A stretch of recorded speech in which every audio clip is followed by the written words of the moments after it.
the year. Tip-top, Tottenham Hotspur. Raise your glasses and give them a cheer.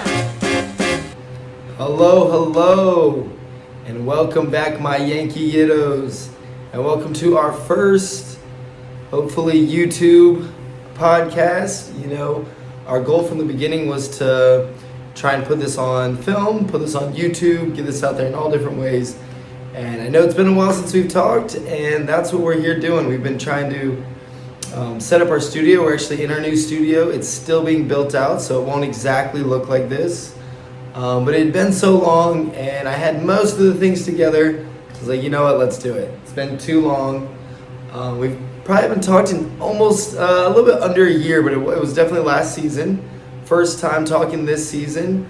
You can definitely catch us. We're still in the process of setting everything up, but all these podcasts should be coming out now on YouTube and on Spotify and other podcasting sources. But for the visual, it'll be YouTube. We'll check out Rumble. We'll get further into it once we know more about the landscape.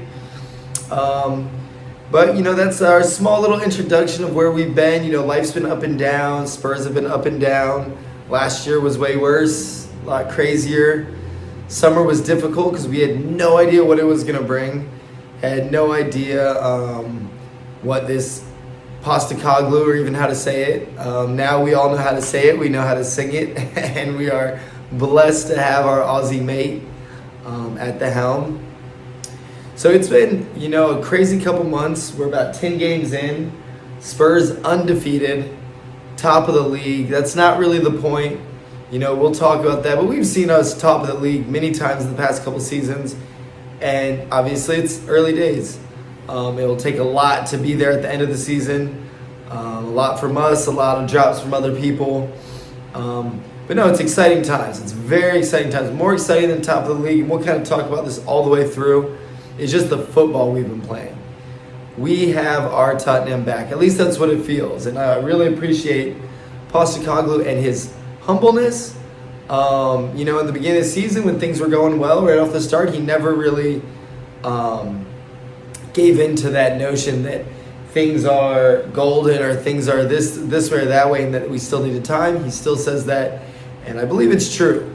But, you know, a lot of people, from fans to establishment to players, can maybe get their head in the wrong place, and that can affect the play.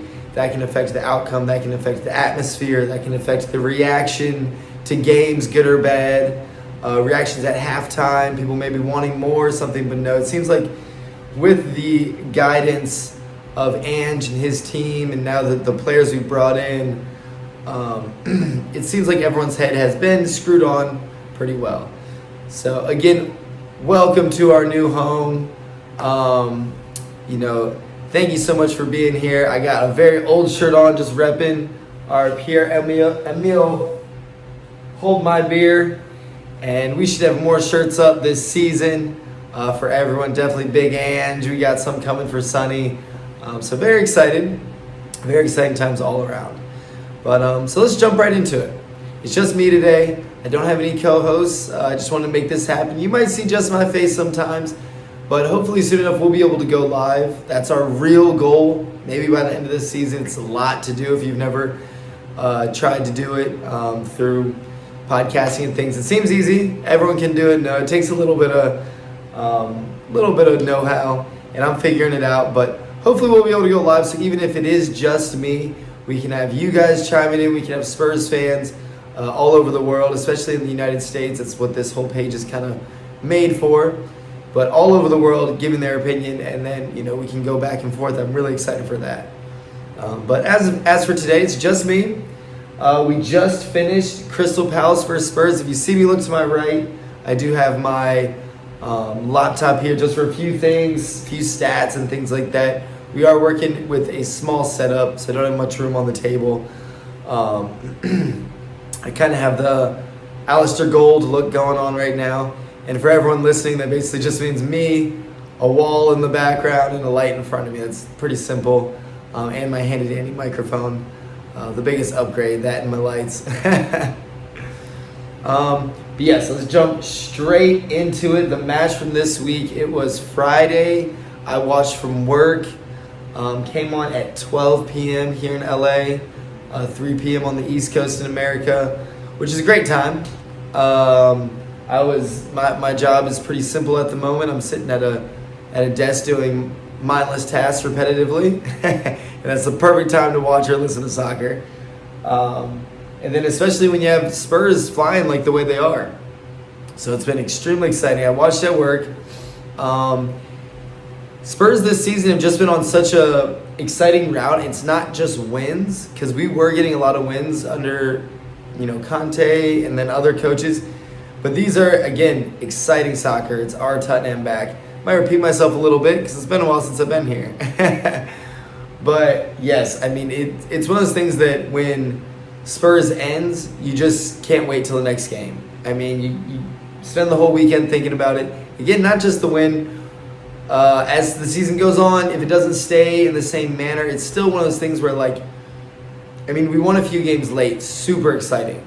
But even in those games, I was impressed. Even in those games, I was, with the win aside, just, even when we weren't winning the whole time and we weren't really expected to win, the play that was playing, the amount of possession, before we even get straight into it, let's just look at the possession from this game. It's absolutely crazy. You even go back to Pochettino time, we were not playing with this much possession. I think at least in my memory, this is not stats or facts, but we never really controlled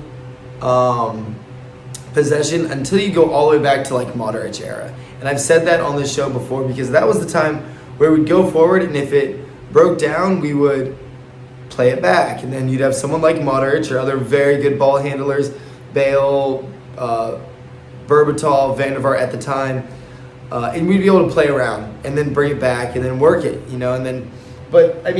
since 2016, since Poch's, introduction a little bit before that, it was straightforward football. And it was we'd go forward with pace, we'd get a few passes, and we'd score, and it was very exciting. And I appreciated it for all those years. But to me, this is more exciting. To me, when I watch soccer, I'm like, this is how it should be played. Why are you...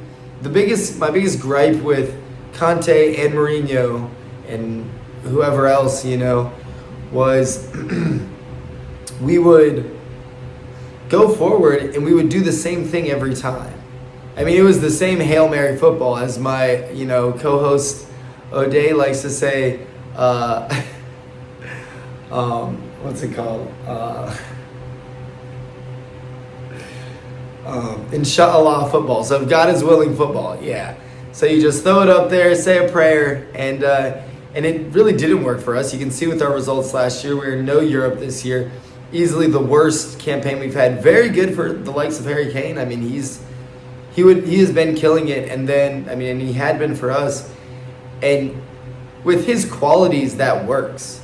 He's a big forward, extremely talented with both feet and from any range, and with his head and everything. So with him, it's I do have a second, throw the ball up here, let's get it. Again, if you're relying on one person to get 30 goals every year, you're still not going to get fourth place. No way. You need the rest of the team, you need everyone firing, you need everyone on the same mindset. So again, let's get back to that. It's just crazy. So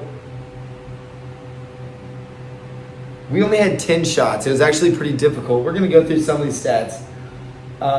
We only had 10 shots throughout the game, and I believe we had 0 shots on goal at halftime. It was either 0 or 1. And that was not the Ange Postecoglou, Ange ball that everyone's gotten used to, that we really appreciate. It was very different. I think Palace had a good setup that really helped that, and we had a few subs that we'll go over in a second that I think kind of affected that too. But if you look at it, throughout the whole game, Crystal Palace had 416 touches, where we had 943. That's a good chunk more than double. That's almost 100 more than double. I think it is 100 more than double. I'm doing quick math. But then you look at the passes. With their 400 touches, they only had 220 passes. With our 900 touches, we had 732 passes. It's absolutely insane. I think that's insane for any stats. I will know more and more as the season goes on, and I'll let you know because I'll be reading these every week. But, that's insane. And then when it comes to possession, Crystal Palace 24%. Us 75% possession throughout the whole match. That's absolutely crazy. So again, I know we weren't getting shots on target or even shots off in the first half. But you can see when you're able to control the game, control the ball, what comes from it. I personally wasn't worried.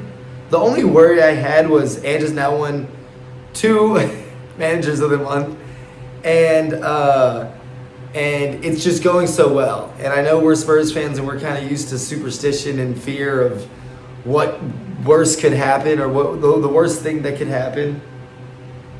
But it seems like if you're able to control the situation, control the scenario, control the whole environment, specifically the ball, you have a way better chance of not getting caught out. Now, when we go through this whole game, we almost did get caught out. But, so past that, let's jump right in. Let's look at this lineup. That's where we usually start with these. You know, we haven't done it in a while, so we're kind of working all the kinks back out. But our lineup for this one, if you've watched the other games, it was basically the normal starting 11. I'll run through all of it because this is our first episode in a while, first episode of the season. We're not going to go through every player's performance at once, but we'll come back with some honorable mentions at the end. So in goal, we have our boy Vicario. He's been going hard all season. Back line, you got Romero and VDV, and then we got Porro on the right, and this was the different one, Ben Davies on the left. I personally don't have anything against Ben Davies, but I think he's a solid player, and he's a great sub, and he's a mature professional. But you can tell that it's obviously completely different. If you were playing cards, one is an ace and one is a 5, and that's not a quality. I'm just saying they're completely different. One's a spade and one's a heart. Talking about Davies versus Udogie. And, I mean, Destiny, I'll just say it right now, has been one of my players of the season. Obviously, we didn't get him this summer. We got him last summer. We're talking about some real Tottenham and Levy and Paratici masterwork. We don't know who really pulled those strings, but, yeah, I mean, between him and Sarr, some really good stuff going on there. But, yeah, so that was our back line. The only difference being Davies. In the middle, we got Ibasuma back in there with Madison and Sarr, which seems to be the 3 starting, the 3 main middle. We've had a few other scenes. I mean, obviously, Basuma was out with the red card, and so we had Højbjerg come in. I thought Højbjerg did good, and he's done good pretty much all season. But that's been our general inside, and then outside, we got Richarlison on the left and Decky on the right. Decky's been there all season. Richarlison's kind of gone back and forth, but we'll talk more about him in a bit as well. And then our main man, our captain, Sonny up top. So getting into it, I mean, like, it was kind of scary right away. And it's not like we've controlled every game fully because we have gone down in other matches. We have been scored on first. And it's really just the thing that's so exciting, at least for me. We keep talking about exciting, positive things. But one of the most exciting things is just our willingness to stick to the plan. It's not like, something goes wrong and everyone throws their hands up, starts looking at each other, stops running for each other. Quite the opposite. I mean, a hand goes up every once in a while. That's just soccer. That's just people, going on goal and wanting to score. And so I appreciate it that time, but most people are sticking to the plan. And even when one of the biggest things, when the plan is maybe take it real fast and take it for granted and someone can use it against us and they get a shot on goal, you have Vicky in the net, and wow, I mean, easily signing of the year for almost any team other than us because we have 4 signings of the year. But just starting it off, the first half was super boring, but right away, 6 minutes in, he makes a full palm save on the ground. I mean, I still think we would have won, but obviously that's just me being hopeful. But I mean, a beautiful save, and this is the guy that. I mean, he has really been, when he first came in and he took Hugo's place, which was going to happen. Hugo was leaving, yada, yada. But they took Foster's place without even and I love that. I love that, that might happen a few times as well. Postecoglou came in, obviously he's new, and then he's got new players in a lot of different positions, vital positions, and he says, let's go. And I love that because I think it really gives them the confidence they need. not just on the field, but in the locker room, to know like, hey, I'm not just like maybe gonna play. It's like, no, this is your role. We expect you to do this, and we expect you to do it well. So really an amazing pickup, and Vicario does his thing so well, and we really appreciate it. So he makes the save. Again, the first half was pretty choppy. There's not even too much to talk about. I mean, I was watching it while working, and it was just one of those things where you can kind of look down and still work while just listening. And I mean, but still, you go into the half 0-0. You kind of see where the faults are. You kind of see what's missing. And then, to run back, I did miss this. So Davies was the one difference on the field, but the biggest difference, I know every Spurs fan, we posted it. The biggest difference when we looked at this at the team sheet an hour before, as I always do, like right on the dot, I'm like, okay, it's out. Vicario on the bench. Vicario, what am I doing? I'm reading and talking at the same time. That's a new. Bentancur on the bench. Yes, Bentancur on the bench. We haven't seen his name in a while, so I forgot who the hell he was. No, Bentancur on the bench, and wow. I mean, I love how soccer teams just like, Spurs do it, but every team does it. They just persist to lie to you, which I love. I'm like, dude, don't show all your cards. The other team doesn't need to know who's healthy. The other team doesn't need to know everything. The media might ask, and feel free to lie, in my opinion. Whenever I'm in the media, I'm asking you hard questions, just lie to me. I don't care. No, but Bentancur on the bench, and that was huge. Everyone was posting that more than they were posting anything else about the game as it was starting. And no one knew if he was going to get time, and he ended up getting time. We'll talk about that at the end, but thank God he did. I mean, like, we all wanted him to. We're all so proud for him to be back. It's one of those things where he's been gone for so long. I'm still a bit scared. I don't like rushing it. But if they think he's ready, and I think they're more just, because I think like the day before it was like 4 to 6 weeks was being posted, and Ange was saying in the the interviews and stuff that he wasn't ready, or he still needs time and things like that. So I'm perfectly fine with holding your cards at your chest, close to your chest. And then I'm more excited for Bentancur to be on the bench. So jumping back and forth, back into the match. First half was pretty boring. All right, so we go into halftime 0-0. And then we come out, and he does make one change. And Ange has been cool with making changes at halftime, and I'm personally really cool with it. I'm like, if you think that the tactics aren't going well, you don't have to put 5 subs in, but you are more than welcome to start moving things around. I like that he hasn't really. He's pretty pragmatic about he'll put one in, and we'll kind of see, and then we'll kind of continue to slowly shape the mold of like what we're looking for. Not break glass and, pull for emergency. And I like the transition he made. He put Royale in and took out Davies, which, I mean, again, Davies is a good player, but it's just a completely different style than what Destiny gives us. And because the team is new, we've kind of gotten used to those high-flying wings where Destiny's going up. Destiny's getting in the attack, and it's a fun, aggressive time. But whereas Davies is a solid, stern defender, and it's funny because he used to get up with all these other coaches, but you could tell it wasn't his go-to. It wasn't really in his wheelhouse. He was doing it, just because it was maybe the best option. Maybe not his first choice, though. So we make that transition. Royale comes in. I think Royale's much better going forward, and I think he showed it. I think it also opened up a lot of space for other players on the field, on the other side, and things like that.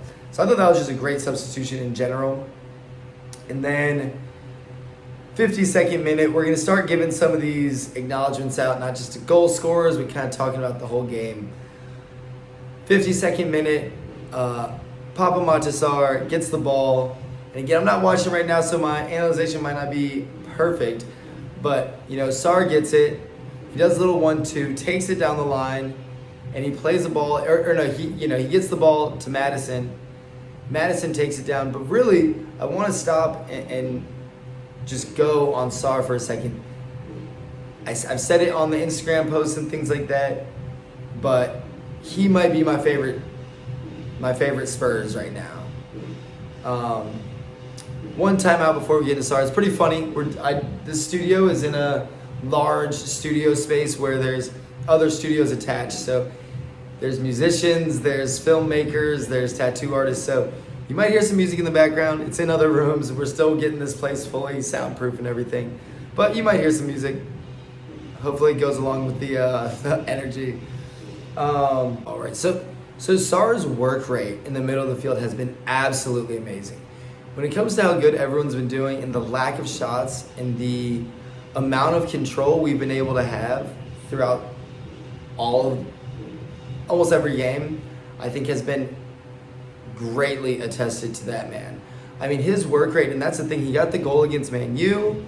He's been doing things going forward as well, but forward and backwards, and he's always willing to run. I mean, that's a player that I will always pick him first in my team, always.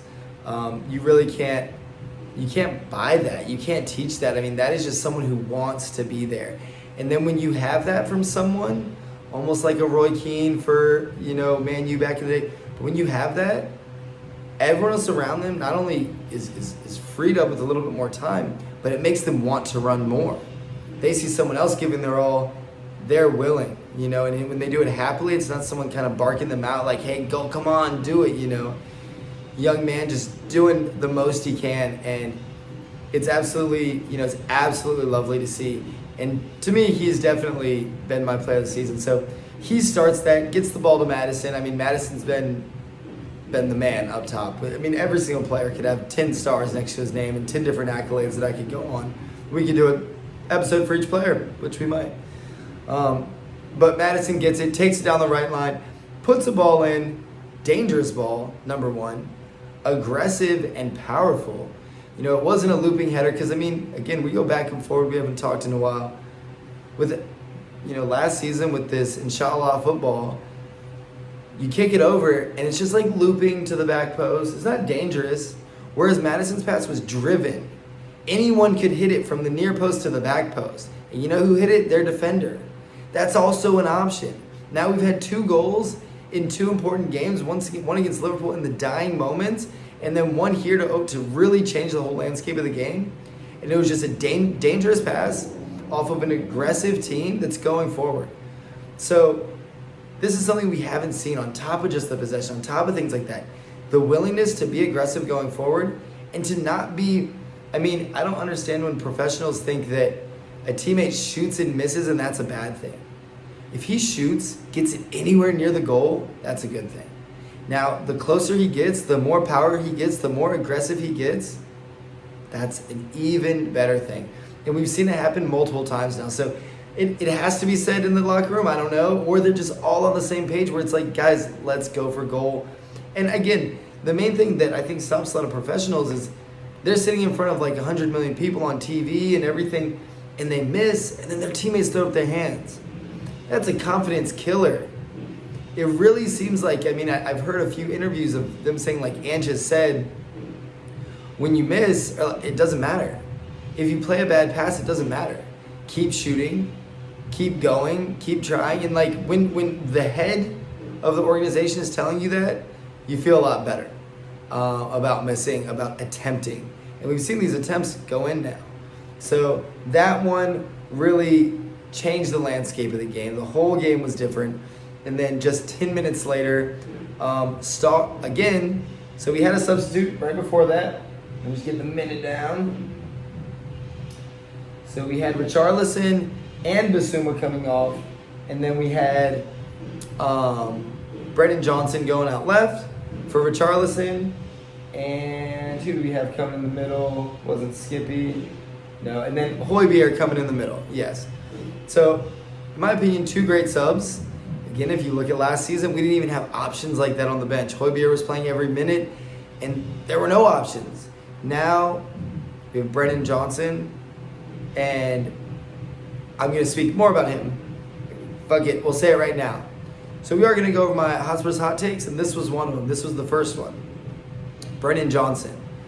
And the baller that we have on our hands. This kid, when he came to us, I wasn't a big fan of him at Nottingham Forest. I thought he was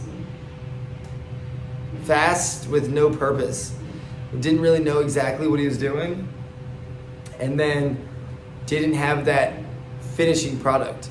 What you see now is what he didn't have was a team.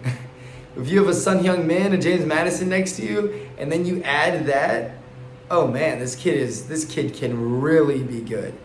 And I think he also adds a different dynamic than Richarlison if they are gonna, be substitutes for each other.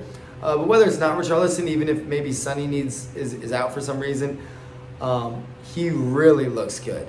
So the first sign that showed it was like his work rate instantly. I mean, this was 1 minute after he got on the field. 1 minute. The ball comes to him. I don't know if it was his first touch, but it was a looping pass. This was, I'm pretty sure, from Sarr. A beautiful cross all the way across the field to Johnson.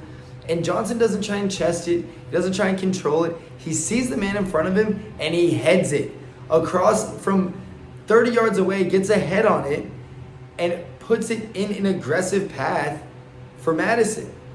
Whereas Madison then gives it back to him. I mean, after beautiful touches, I can't belittle what Madison did. I mean, this is just the sheer show of quality from Madison. I mean, we could, again, take a whole 30-minute highlight reel already of 10 games in of the things Madison has done on the field. And I don't know if he's just showing off or if this is normal. Lester, get at me. Let me know. Hopefully this is just normal. I remember watching him, but he seems on another level, another Madison than I knew of. I was always a fan of him, and we'll get to those Hotspurs hot takes that concern him later. But, he cuts the dude. He goes in, and then with the outside of his foot, plays that pass back to Johnson perfectly on time. And then Johnson, again, without waiting, without trying too hard, without thinking too much. I think that was a huge thing before, is there's a lot too much thought in your head when you're in front of goal. If you have the right amount of thought, not too much, not too little, if you're firing at the right times, if all the cylinders are firing at the right times, you do it at the right time. And he did. He hit it right to Sonny. And just like that, if first gear works, and then second gear works, and then third gear works, Sonny being the fourth gear, it fired right on time. And man, it was perfect. I mean, it was team play throughout the whole field. It was aggressive, it was creative, and it was with the sub. Someone who just came on the field. There's, again, everything I just said has like 5 points in between them. Just go on that substitute position, that substitute, analyzation. He came off the bench as a player. This is only his second game playing. New to the team completely. Wasn't even practicing because he was injured. Instantly slots in. Instantly makes an impact. And, you cannot ask for anything more from everything. The whole establishment. The team, the player himself, the coaching. Really amazing stuff. So, 2-2, 65th minute. Personally, I'll say after that, up until around the 90th minute, I thought Spurs were actually doing a very good job of man management and game management, keeping the people on the field as they did. And then in the 90th minute, Bentancur comes in, gets a huge round of applause from his fans in the corner, and he comes on and plays for a little while. I think he had a few good touches. I don't remember specifically. I remember trying to watch all of his touches. I believe he had one crack on goal. Like, it was a volley that came down and he cracked it. Correct me if I'm wrong, but I think he did. And it was very exciting.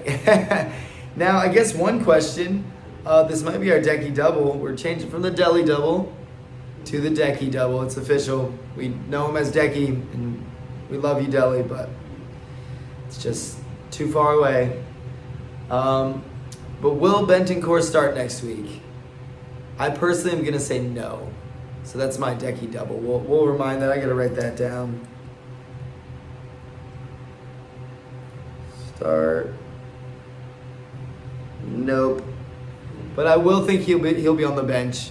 Now, my real question for you guys and what you think is, do you think he should be a starter? Like, if he gets back to where he was?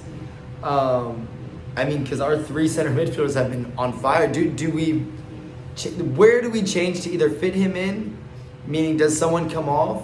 Or where do we change? Do we change the lineup? To me, that seems like a no. Because the lineup, that's more drastic than just one substitute. But it's a little difficult. It's a long season, but we're only playing one game a week. It's almost expected for some of these players to be fit. But I think with Ange, being able to manage his team as far as whether Bentancur becomes a starter right away, or whether, and that means maybe someone drops to the bench, whether it's Sarr or whoever, or vice versa. Bentancur stays on the bench almost like Højbjerg and comes in slowly, especially as he really gets back to game fit. I do believe that Ange will be able to manage that and do it amongst each other pretty well. And now that's pretty hopeful. But from what we've seen and the energy around it and kind of the respect given to not only Ange, but just amongst the team and everyone just wanting to be there and things like that, I think it should be good. But I do pose that question to you guys. I'm gonna put that on Instagram and see what people think. Does Bentancur become a starter and we replace someone? How does Bentancur fit into this team? So we'll get back to that on the Instagram. We'll maybe, hash that up a little bit later on further episodes, talking to other guests and seeing what they think. But as far for this one, up until the 90th minute, I thought we were really doing a good job managing the field, keeping the ball, keeping possession. Really, we weren't having a slip of mind until the 93rd minute. There was a slip of mind. It was actually a really great touch. I mean, you could say Pedro Porro was a little bit out of position and maybe could have got ahead on that ball as it came across to Ayew. But, you cannot fault Ayew for his first touch and then the half volley. It was amazing. But what you can fault him for, which is pretty damn obvious, I don't even know why we have VAR,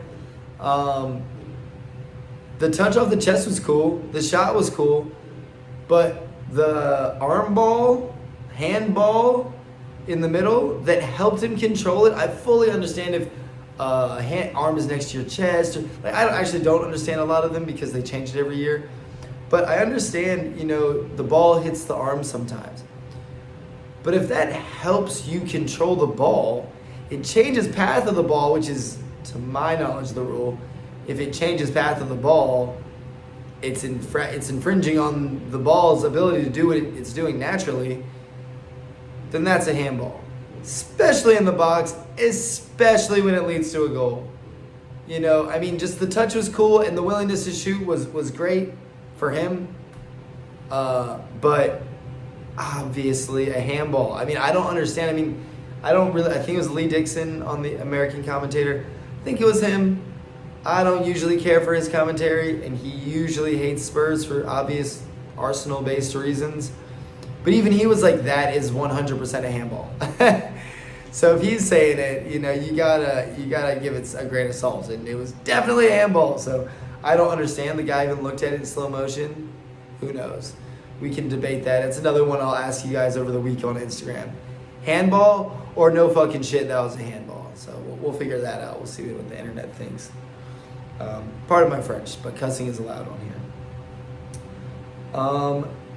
So yes, and then right after that, so it was a bit scary. And with everything that's been going so right for us, in the most Spursy mentality, and guys, I'm not scared of the word Spursy. It's us. We've been Spursy for years. This right now is lovely. But in the Spursy mentality, everything's going right. This would be the best way to shoot ourselves in the foot, toe, knee, whatever we can hit on the way down. And so the ball comes across in about the 100th minute, and Pedro Porro, really, he's been a starlet too, and he's been with us for about a half season now, getting used to London and England and things like that. But he's doing, every player has been amazing. Everyone talks about, is he defending? Is he going forward? What's he good at? And everyone kind of goes on his defending. But, that was a defender's tackle. He got back. The guy was five yards ahead of him. He was not even with the man. He got back. He leaped. He went for the ball, and he made the save. And he really saved the game for us. So, it was really an amazing match. Pedro Porro saving at the end. 2 goals in the middle. We get to see Bentancur. We get to see the fans celebrating away from home. Really have had an amazing time away from home this year, and we're going to keep it up. Just so all the fans, anyone in London listening to this, we can hear you. I swear to God, we can hear you. Just like those drums that you can hear, we can hear you. So yes, amazing match. And then we have Chelsea coming up next week. Another one not on the weekend, but this time it's on the other side of the weekend. It's on Monday, so we'll already know the results. It's not away, it's at home. It's going to be exciting. You know, there's another one where Chelsea loves to shoot us in the foot, you know, when things are going right. It's Pochettino's Chelsea. He'll be bringing Chelsea to White Hart Lane for the first time, to the new Tottenham Stadium for the first time. And I'm kind of curious if he's going to get booed, or how much is he going to get booed, or is he going to get clapped? I mean, I think the fans probably have, even in myself, I have all sentiments. Let's boo the hell out of him, number one. Let's boo him harder, number two. Let's make him silent and hate us, and we hate him because he cheated on us with our neighbor, and now he's coming to my house for Thanksgiving with that lady. Just kidding. Took it a little personal. But no. So I can do all that, and then at the same time I still love the man, and I will never not love him, and he is magical. So I do hope they sing his name, maybe at the end of the game when we win, 3-2 or 3-1 or something like that. Chelsea have been playing horrible. If they score 2 goals on us, I'll be a little bit upset. All right, guys, so we're gonna do some honorable mentions. So we already talked. I got a few. Again, we can do the whole goddamn team, which is great. Keep it up, boys. But I got a few. We already talked about Vicario. He's on my list, and his honorable. All of these are kind of like for the whole season and this game. But I mean, Vicario has just been. We can't ask for anything more. Really, I mean, just keep it up. Enjoy yourself, and I think he's enjoyed his time in England, which has been the most, I think not the most, but a really exciting part about it. Because a lot of people, they get here, especially if they don't speak English, and it's difficult. Yeah, he gets to London, and he's really fitting in quite perfectly. So, Vicky, we really appreciate you. And the other ones are really a lot on the back line. So, Romero, I'll make it quick, but wow. I mean, really a thoroughbred and another workhorse. And ever since that captaincy, I mean, maybe it was the World Cup, I don't know. This is a different team, different coach. I think the captaincy really changed a lot. I know he newly became a father, I think maybe last season. And all those things really do have an effect on a young man, obviously, or a young person. Becoming a parent, mother or father, doesn't matter. Becoming a captain, really achieving things. It helps you go from a talented player to a talented player that's comfortable, that's confident. All of those things really take effect. And I mean, he's been amazing. And then the other player I really want to mention is his partner right next to him. Van de Ven, Mickey, come on. Keep it up. Do not stop. I mean, truly, wow. It's one of those players that you didn't really know what you were getting when we signed him. I don't watch the Bundesliga that much. I don't watch Wolfsburg that much. But he got here. You can obviously see his stature. He's big. Which sometimes doesn't mean fast. But we've seen with this guy, he's big and fast. Wow. And that's something to really be proud of and excited for. But he's been amazing. And slotted in, I mean, they talk about, backline pairings. These are two guys from two different sides of the planet. They've never played together.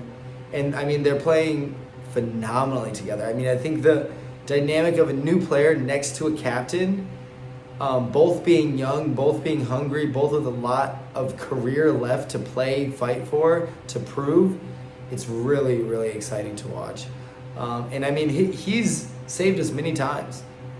And truthfully, I look at this back line, and I rate it as one of the best back lines we've had in a long time. The best back line that I have been around for was with Kyle Walker and Danny Rose on the left, 2016. This is, if not, it's only 10 games in, we'll see. But the qualities they're showing, the abilities, are even more dynamic than those four with Vertonghen and Alderweireld. So extremely exciting. The other player I've written down for these honorable mentions is Sarr. I don't have to go through that again. Just keep it up, baby boy. And then this was the hot take from last week, and I really wanted to talk about it on the episode. So I really wanted to bring this up and elaborate on it. The other honorable mention I really want to get to is Richarlison. Now, he came off kind of early in this match, And he's been, off and on. Obviously, he had a tough start to the season. He had a tough start to his Tottenham career. Even though, if anyone remembers, he was scoring worldies, but they were like a hair offside. And that killed me because his confidence at those times should have been through the roof. But maybe that would have kept Conte here, and we wouldn't have Angie. So I'm fine with what happened. But his confidence should have been here, but because it kept being offsides, it never really got up there. Now, again, we all know what happened to him this year and how he's been doing, and it hasn't been the best start. He was honest about that. That was super cool, super difficult for someone who has the whole world watching them, including like his nation, that they're not Spurs fans. They really rely on him to be their starter and their goal scorer when they need him to. So very difficult when it comes to the pressure. But the Richarlison I'm talking about is not just a confident Richarlison right now. It's a different Richarlison, at least than what I've seen. In the past 2 games, in the last game, so not this one, but the one before, I was so excited. He basically set up both goals in that game. And what happened with those, it was him dropping deep. So for the rest of the season before that, he was mainly the number 9, the furthest one up top, and he would just get lost in 2-yard runs. Not really know, like, okay, I'm pressing, like, the last man, but I'm not offering anything to my team. And then when they get to the same space that I'm occupying, I don't offer anything then either. So I don't know exactly, like, his full capabilities or his full talents. I don't think they've really been shown yet to us Spurs fans, or just in general. I don't think they have, because I see huge potential in this pigeon Birdman.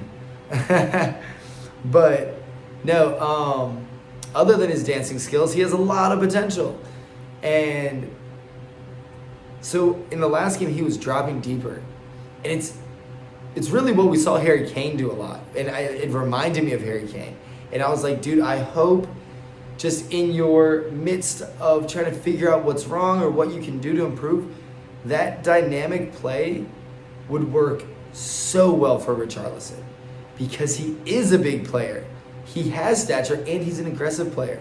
He likes to have the ball on him, and he doesn't like anyone else to touch it.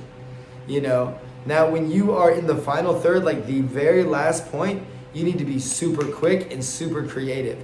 He's someone that can get it and hold it, more like a Romelu Lukaku or a Harry Kane. Hell, I could be damn wrong, but that's what he was doing, and it worked really well.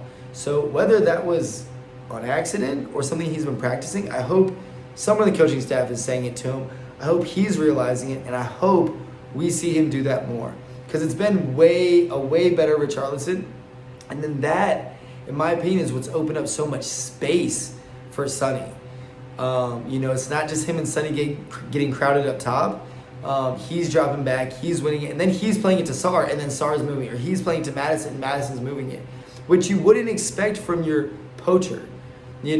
So hopefully with this new Spurs, hopefully with Richarlison, they got to play with Harry Kane for the last season, got to see what a striker can do when they drop back, when they use those same skills, the same body, the same physicality, but in a different position, and he has players around him that can really facilitate that now. All right, last but not least, last thing I want to talk about on our first video podcast. If you made it this far, I love you. If you made it this far on the audio, I love you too. Last thing I want to go over are this week's Hot Spurs Hot Takes, which is obviously a new thing I've been doing kind of since the end of last season. But this is really something that I wanted to implement because I want to drop my opinion right when the game ends, and really poke at some of the big things that at least I saw, and then be able to chop it up more in here. Give that little 1-minute take, but then really break it open in here and talk fully about it. So this week's hot Spurs hot takes. The first one I basically already went over, which was Brennan Johnson, and just how much of a baller we have on our hands. It's word for word what I was going to say. So that one already kind of covered. The one that's more of a debate that I want to open up to everyone, I put on Instagram. It's pretty obvious what people think, but Matters versus Prime Erickson. For me, it's pretty simple. It's Maddison. And that's nothing against Christian Eriksen. I think Christian Eriksen was great for our team, great for the style we played. But Madison, in my opinion, just offers a little bit more. I think his mindset is a little bit more creative. Eriksen would kind of, I don't know if he just felt like he didn't have to prove himself anymore or something, and maybe Madison feels like he has to prove himself. But, I mean, if you look at just the turn against Bakary Saku, you know, all of the turns he's done all year, but just the willingness to, I mean, Eriksen, you know, scored some late last-minute winners. I get it. But, like, with Madison, it's like every time he's going forward, he's working to figure something out. And I feel like sometimes it's a little bit difficult because sometimes the games will start slowly. The first 5-10 minutes, we won't have that much possession, but it slowly builds through actions of Madison and Sarr and stuff like that. But it slowly builds, and eventually it's like no one on the other team is touching the ball. And it's really a facilitation of Madison's creativity, giving the ball to everyone and just being ready for it. It's a type of play, pass and run, push and run, the old Spurs way of playing, and it's really that. You know, it's like 1-2 soccer. Not really ticky-tacky. It's not really what I want to call it, tiki-taka. It's not what I want to call it yet, but he has the ability to really go hard. And God, it's fun to watch. Oh my gosh, ooh, man. I hope Arsenal players keep doing his celebration. That really makes me feel good. I know it makes him feel good too. And that's another thing. He's a proper shit talker. He's got that English pisshead mentality. Yeah. And it's great to watch. It's great to have on the squad. I mean, before Eriksen was a very stand-up player, not really a shit talker. The main English people we had on our team, Dele, he was a shit talker, but Harry Kane, no. He's the most polite person in England, you know. And so now we have someone that kind of fills two of those gaps and will gladly get under the other team's skin, will get under the other team's fans' skin, and will rile up our fans. I mean, that is huge. The atmosphere has been big all season, and it's funny because that's what is that a quality? Do you get signed to teams for that quality? No, he has all of world star qualities, and then he's got a fucking elbow that he's ready to throw at the fans, and that, you know, just emotionally, he doesn't really seem like someone to throw an elbow. He's not. What was that? Paulinho should have got a red card today. Yeah, but yes. So then our last Hot Sports hot take. It was a game of two halves. Very, very obvious a game of two halves.